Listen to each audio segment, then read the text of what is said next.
नमस्कार। आज ज्येष्ठ कृष्ण प्रतिपदा शके 1937 सादर करत आहोत ठाणे वार्ता। ठळक घडामोडी। शहरातील बीएसयूपी योजनेतील कामांची गती वाढवण्याचे पालिका आयुक्तांचे आदेश। ठाणे महापालिका बरखास्त करण्यासाठी धर्मराज्य पक्षातर्फे महापालिकेवर येत्या शुक्रवारी धडक मोर्चा आणि घंटाळी परिसरात वाहनं उभी करण्यासाठी प्रायोगिक तत्वावर नवी पद्धत। या आणि इतर घडामोडी विस्तृतपणे पण काही क्षणातच। ठाणे वार्ता पहा श्रीस्थानक वाहिनीवर। आता सकाळी 9:15 पासून रात्री 9:15 पर्यंत ठाणे वार्ता, ठाण्यातील पहिलं दृकश्राव्य माध्यम। श्रीस्थानक वाहिनी ठाण्याची स्वतःची वाहिनी। ठाण्यातील घडामोडी, कार्यक्रम, वादविवाद, अगदी गाणी, नाटक याचा आनंद घर बसल्या पहा श्रीस्थानक वाहिनी। आपल्या ठाण्याचं हक्काचं व्यासपीठ श्रीस्थानक वाहिनी। ठाणे वार्ता आता संकेतस्थळावर देखील ठाणेवार्ता.com वर क्लिक करा आणि ठाण्याच्या घडामोडी जाणून घ्या। ठाण्यातील पहिलं ऑनलाईन माध्यम ठाणेवार्ता.com। नमस्कार मंडळी, दर रविवारी पाहायला विसरू नका। नमस्कार मंडळी, आपल्या प्रश्नांचं थेट उत्तर। ठाणे वार्ता पहा श्रीस्थानक वाहिनीवर। आता सकाळी 9:15 पासून रात्री 9:15 पर्यंत ठाणे वार्ता, ठाण्यातील पहिलं दृकश्राव्य माध्यम। शहरातील बीएसयूपी सह महापालिकेच्या विविध प्रकल्पांना महापालिका आयुक्त संजीव जयस्वाल यांनी भेटी देऊन कामाची गती वाढवण्याचे आदेश दिले। महापालिका आयुक्तांनी कासारवडवली येथील बीएसयूपी प्रकल्पाला भेट देऊन प्रकल्पांतर्गत सुरू असलेल्या 2 इमारतींची कामं पावसाळ्यापूर्वी जोत्याच्या बांधकामापर्यंत सुरक्षितरित्या पूर्ण करावीत, तसंच इतर 4 इमारतींसाठी सीमांकन करून घ्यावं। कासारवडवली गावापासून प्रकल्पापर्यंतच्या रस्त्यांची कार्यवाही पूर्ण करावी। श्रमसाफल्य आवास योजनेअंतर्गत बांधण्यात येणाऱ्या इमारतीस वीज पुरवठा करणं, नळ जोडणी देणं याबाबत कार्यवाही करावी अशा सूचना दिल्या। ओवळा येथील परिवहन आगाराच्या कामालाही महापालिका आयुक्तांनी भेट दिली। आगारासाठी आवश्यक असलेली विद्युतीकरण, शौचालये यांची कामं तातडीनं पूर्ण करावीत। मुल्लाबाग इथे सुरू असलेल्या बस डेपोच्या कामाची गती वाढवून पावसाळ्यात कोणतीही अडचण निर्माण होणार नाही अशा सूचना त्यांनी यावेळी केल्या। धर्मवीर नगर, सिद्धार्थनगर, खारटन रस्ता आणि टेकडी बंगला इथे सुरू असलेल्या बीएसयूपी प्रकल्पांची पालिका आयुक्तांनी पाहणी केली। धर्मवीर नगर इथे सुरू असलेली कामं डिसेंबर अखेरपर्यंत पूर्ण करावीत। सिद्धार्थनगर इथे बांधण्यात येणाऱ्या इमारतींसाठी आवश्यक ती सर्व कार्यवाही करावी। खारटन येथील पूर्ण झालेल्या इमारतीतील लाभार्थ्यांची लॉटरी काढावी। रस्त्यालगत केलेलं खोदकाम पावसाळ्यापूर्वी पूर्ववत करून इमारतींसाठी जाणारा रस्ता व्यवस्थित करण्याच्या सूचना त्यांनी यावेळी दिल्या। त्याचप्रमाणे टेकडी बंगला येथील बीएसयूपीच्या कामाची गती वाढवावी असे आदेश त्यांनी यावेळी दिले। केंद्र शासनानं बीएसयूपी प्रकल्पास 2017 पर्यंत मुदत दिली असून उर्वरित सदनिकांसाठी शहर विकास विभागामार्फत जागा उपलब्ध करून बांधकाम करण्याच्या प्रस्तावाबाबत आवश्यक ती कार्यवाही करण्याच्या सूचना पालिका आयुक्त संजीव जयस्वाल यांनी यावेळी दिल्या आहेत। कोकणातील लघु, मध्यम आणि मोठ्या पाटबंधारे प्रकल्पातील जलाशयाचा साठा गेल्या 2 वर्षाच्या तुलनेत चिंताजनक असून पाऊस लांबला तर ही परिस्थिती आणखी कठीण होऊ शकते। कोकणामध्ये लघु, मध्यम आणि मोठे असे 158 प्रकल्प असून या प्रकल्पांमध्ये 525 दशलक्ष घनमीटर पाण्याचा साठा आहे। टक्केवारीमध्ये हा पाण्याचा साठा अवघा 31% आहे। गेल्या वर्षी हा साठा 521 दशलक्ष घनमीटर होता। 2013 मध्ये हा पाण्याचा साठा 590 दशलक्ष घनमीटर होता, म्हणजे या जलाशयांमध्ये 35% साठा होता। या तुलनेत कोकणातील लघु, मध्यम आणि मोठ्या पाटबंधारे प्रकल्पातील जलाशयांचा साठा गेल्या 2 वर्षाच्या तुलनेत चिंताजनक असल्याचं दिसत आहे। जिल्ह्यामध्ये सध्या 22 गावांमधील 96 पाड्यांना टँकरनं पाणी पुरवठा केला जात आहे। यासाठी या गावांना 21 टँकर पाणी पुरवठा करत आहेत। भ्रष्टाचार आणि गुंडगिरीचा अड्डा बनलेली ठाणे महापालिका बरखास्त करावी या मागणीसाठी स्वाक्षरी अभियान राबवल्यानंतर आता धर्मराज्य पक्षानं महापालिकेवर धडक मोर्चाचं आयोजन केलं आहे।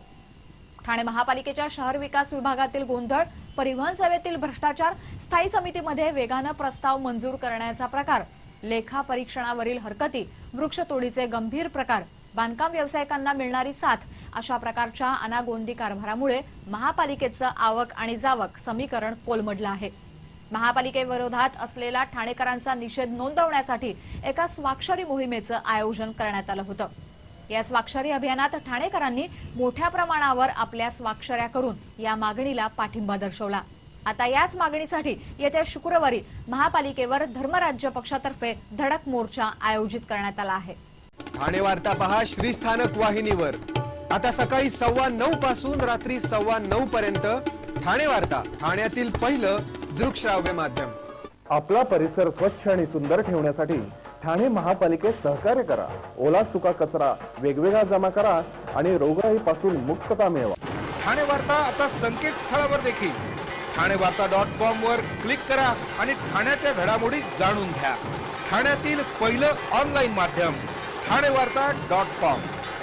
डॉक्टर आणि रुग्णांचं पिढ्यानपिढ्यांचं जिव्हाळ्याचं नातं म्हणजेच डॉक्टर बेडेकर हॉस्पिटल आता अत्याधुनिक सोयी सुविधा आणि तंत्रज्ञान युक्त वंध्यत्व निवारण केंद्रात IVF आणि टेस्ट ट्यूब बेबीची ही सुविधा। Doctor Bedekar hospital, Maharshi Karvepath, Thane. 65 वर्षांची निरंतर सेवा। Jaipuri jewellery exhibition cum sale, 50% बचत। American diamond sets, mangalsutra, fancy bracelet, fancy earring top, radium आणि गोल्ड प्लेटेड बांगड्या आणि अन्य ज्वेलरी फक्त जयपुरी ज्वेलरी एक्झिबिशन मध्ये, अशोका बेसमेंट जवळ, गोखले रोड, नौपाडा, ठाणे पश्चिम। ठाणे वार्ता पहा श्रीस्थानक वाहिनीवर। आता सकाळी 9:15 पासून रात्री 9:15 पर्यंत ठाणे वार्ता, ठाण्यातील पहिलं दृकश्राव्य माध्यम। प्रामाणिक रिक्षा चालकांचा गौरव करतानाच अडलेल्यांना लुटणाऱ्या रिक्षा चालकांची गय केली जाणार नाही असा इशारा देताना रिक्षा चालकांनी कायद्याचं पालन करून आदर्श रिक्षा चालक बनावं। परिवहन विभाग आपल्या पाठीशी असेल अशी ग्वाही परिवहन मंत्री दिवाकर रावते यांनी कल्याणमध्ये बोलताना दिली। कल्याणमधील प्रीपेड रिक्षा सेवेचा शुभारंभ दिवाकर रावते यांच्या हस्ते झाला, त्यावेळी त्यांनी ही ग्वाही दिली। कल्याणमधील प्रवासी मीटर न जाण्यास तयार होत नाहीत आणि रिक्षा चालक मनमानी करत असल्याच्या तक्रारी येत आहेत। त्यामुळे ही मनमानी थांबवण्यासाठी प्रीपेड सेवा सुरू करण्यात आली आहे। रिक्षा चालकांनी ही सेवा देताना ग्राहकाला केवळ नाक्यावर न सोडता घरापर्यंत सोडावं असं आवाहन दिवाकर रावते यांनी यावेळी केलं। राज्यातील रद्द केलेल्या रिक्षा आणि टॅक्सी परवान्याबाबत अहवाल मागवण्यात आला असून परवाने पुनर्जीवित करण्यासाठी लवकरच धोरण जाहीर केलं जाईल असं त्यांनी सांगितलं। राज्यामध्ये शिवनेरी बस सेवेत लवकरच महिलांसाठी काही आसनं आरक्षित ठेवली जाणार असल्याची घोषणा दिवाकर रावते यांनी यावेळी केली। यावेळी परिवहन मंत्र्यांच्या हस्ते रिक्षात विसरलेले प्रवाशांचे मौल्यवान सामान परत करणाऱ्या प्रामाणिक रिक्षा चालकांचा गौरव करण्यात आला। ठाणे शहरातील नौपाडा परिसरातील संभाजी पथ रस्त्यावरील वाहनं उभी करण्याच्या पद्धतीत बदल करण्यात आले आहेत। सध्या सम आणि विषम तारखेनुसार वाहनं उभी केली जातात, मात्र यामुळे तात्पुरत्या कामासाठी येणाऱ्या नागरिकांना वाहनं उभी करता येत नाहीत।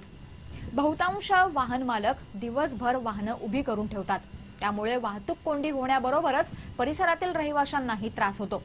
यासाठी संभाजी चौक ते घंटाळी चौकापर्यंतच्या पूर्वीच्या सम आणि विषम तारखेनुसार वाहनं उभी करण्याच्या पद्धतीत प्रायोगिक तत्वावर बदल करण्यात आले आहेत। आता या रस्त्यावर सकाळी 6 ते दुपारी 3 आणि दुपारी 3 ते रात्री 11 या वेळेत रस्त्याच्या दुसऱ्या बाजूला वाहनं उभी करता येतील। श्रीरंग आणि आनंद पार्क यांना जोडणारा पूल जुना झाल्यानं जुन्या पुलाच्या ठिकाणी ठाणे महापालिकेनं नवीन उंच आणि रुंद पूल बांधला आहे। काल या संघर्ष पुलाचा शुभारंभ दत्तादास तुकाराम चाळके महाराज यांच्या हस्ते करण्यात आला। या पुलासाठी 2 कोटी रुपये खर्च आला आहे। स्थानिक नगरसेविका महेश्वरी तरे यांच्या पाठपुराव्यामुळे हा पूल बांधण्यात आला। या नवीन पुलामुळे श्रीरंग, आनंद पार्क, ऋतू पार्क येथील नागरिकांची चांगली सोय झाली आहे। मिशन इंद्रधनु या उपक्रमांतर्गत गेल्या 2 महिन्यात जिल्ह्यातील तब्बल 39,000हून अधिक बालकांचं विविध आजारांपासून संरक्षण म्हणून लसीकरण करण्यात आलं आहे। शासनाच्या आरोग्य विभागाच्या वतीनं लसीकरण कार्यक्रमात बालकांना दरवर्षी असं लसीकरण केलं जातं। एप्रिल महिन्यात या उपक्रमाची सुरुवात करण्यात आली होती। शासनातर्फे बालकांना धनुर्वात, डांग्या खोकला, पोलिओ, घटसर्प अशा रोगातून मुक्ती मिळावी म्हणून मिशन इंद्रधनुष्य उपक्रम राबवण्यात आला। कळवा मुंब्र्याचे राष्ट्रवादीचे आमदार जितेंद्र आव्हाड यांनी मद्रास IIT मधील दलित विद्यार्थ्यांच्या आंबेडकर पेरियार अभ्यास मंडळाला पाठिंबा दर्शवण्यासाठी भव्य फलक लावून हिम्मत असेल तर आपल्याला अटक करा असं खुलं आव्हान दिलं आहे। IIT मद्रासच्या कॅम्पसमध्ये आंबेडकर पेरियार अभ्यास मंडळांतर्गत चर्चेदरम्यान पंतप्रधानांच्या गोमांस बंदी आणि हिंदी भाषेला प्राधान्य देण्याच्या निर्णयावरून टीका केली जात होती. या विद्यार्थ्यांना कॅम्पसमध्ये प्रवेश देण्यास मनाई करण्यात आली. केंद्रीय मनुष्यबळ खात्यानं दिलेल्या या आदेशाला राष्ट्रवादी काँग्रेसनं विरोध केला आहे. काल जिल्हाधिकारी कार्यालयासमोर राष्ट्रवादीच्या कार्यकर्त्यांनी निदर्शनं केली, तर आमदार जितेंद्र आव्हाड यांनी शहरातील हरिनिवास चौक आणि कळवा नाका इथे 2 मोठे फलक लावून या विद्यार्थ्यांना पाठिंबा दर्शवत पंतप्रधान नरेंद्र मोदींचा धिक्कार केला आहे. या फलकावर आय से मोदी मुर्दाबाद, arrest me if you can असा संदेश लिहिण्यात आला आहे. अभिव्यक्ती स्वातंत्र्याचा घटनात्मक अधिकार आपण बजावत असून हिम्मत असेल तर अटक करावी असं खुलं आव्हानही त्यांनी पंतप्रधानांना दिलं आहे.